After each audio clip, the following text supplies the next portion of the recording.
Having talked about that, now let's come to the details or information that should be contained in a contract. Now you must strike a difference between the legal requirements and the details of a contract. The contract must include, amongst others, the following. 1. Full name and address of the employer and the employee, title and clear description of the position in the business, employee's place or places of work, date of commencement of the employment relationship,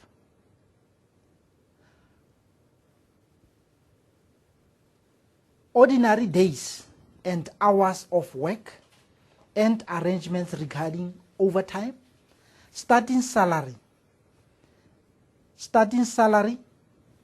or ordinary rate of pay, including overtime rate, details of compulsory deductions to be made, for example, pay as you earn, leave and any other benefits such as housing subsidy, pension, medical aid, car allowance, and so on.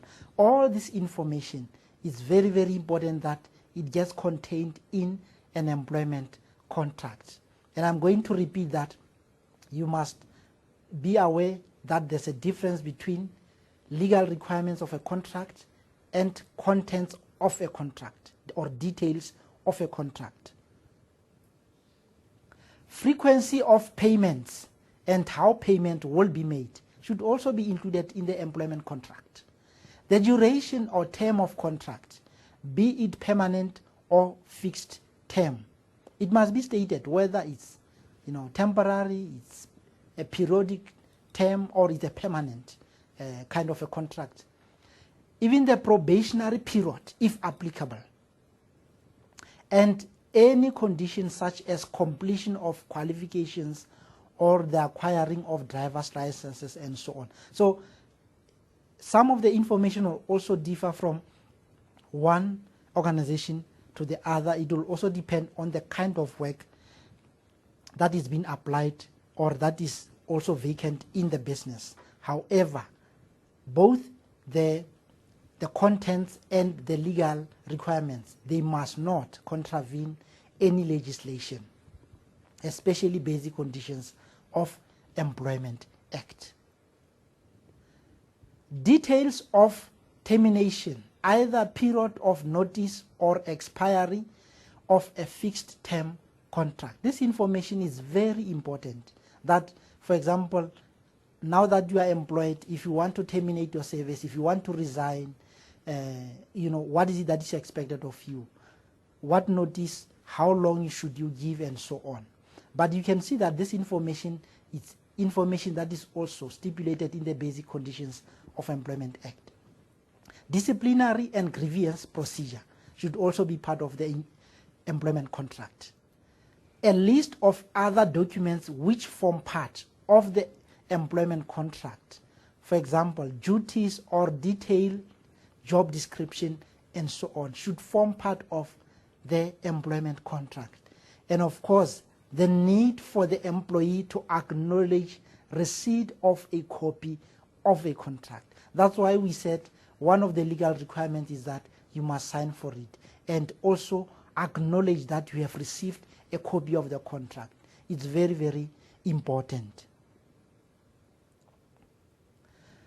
Having talked about a contract, now let's come to another important aspect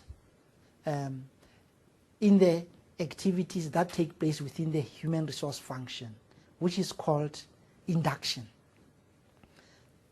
In other institutions, they refer to that as orientation.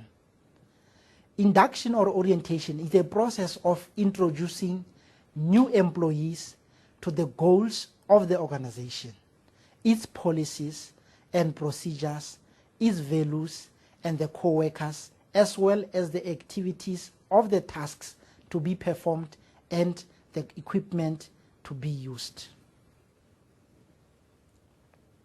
What is the purpose of induction? One is to acquaint new employees with job procedures, to establish a relationship with co-workers, including subordinates and supervisors. Another purpose is creating a sense of belonging among employees by showing them their job fits into the overall organization. You know, the moment you orientate a person, that person will have that sense of belonging that, yes, you know, I feel at home now.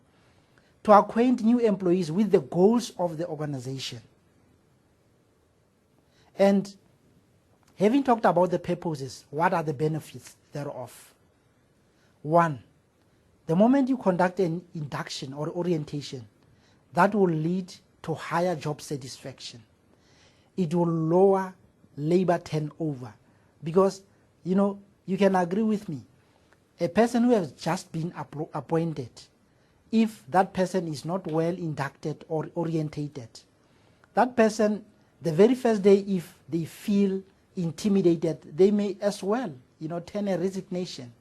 And you cannot afford, you know, to have this high turnover of employees. Improved safety.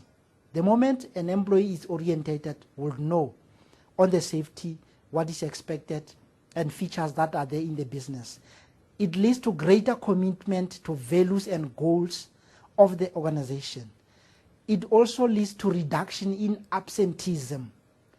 It also leads to fewer costly and time-consuming mistakes. The new employee will not commit these mistakes. It will lead to higher performance as a result of faster learning times. It will also lead to better customer service through heightened productivity, because now this new employee is at home, is relaxed, you know, it's orientated. It will also lead to productivity because the employee would now be confident to do whatever he or she has to do. It will also lead to improved manager or subordinate relationship. And lastly, it will better understanding of the company policies, goals, and procedures. That is that about orientation. And from here, we are going to take a break. And from the break, we'll continue with other activities that are performed within the human resource function. And you can see that this is actually one of the longest topics that you had to do this term or in the first term. So let's take a break of about 10 minutes, refresh, and then when we come back, we continue with other human resource activities that are performed within the human resource department or function. I thank you.